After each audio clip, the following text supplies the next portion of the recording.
Sa number 4, mga estudyante nga ginbash matapos nga maghatag sang negative review sa isa ka cafe ang magapasaka sang reklamo batok sa ilang bashers.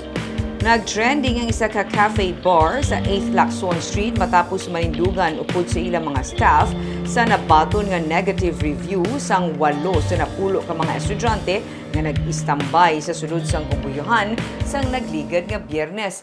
May mga netizens kag mismo cafe owners nagpalabot sa suporta sa cafe sa pagpati nga hindi man insakto ang ginhimo sa mga estudyante nga nagbakal sa duha ka drinks kag nag-okupar sang 3 ka mga lamesa. Nag-reach out na sa management sa cafe ang mga college students nga wala man gin-identify sa ila IG post. Ginpahayag sa mga estudyante nga nag-istambay sila sa makadali sa amo nga cafe bar kag hana naman nga maghalin sang ginsirad-an sila sang bintana kag ginpatyan sang electric fan sa mga staff rason nga naghatag sila sang negative review. Natungod man sa natabo, nakabaton sila sa nga pagpang-bash hasta nga ginaatake na sila kag ginpakahuyan sa social media.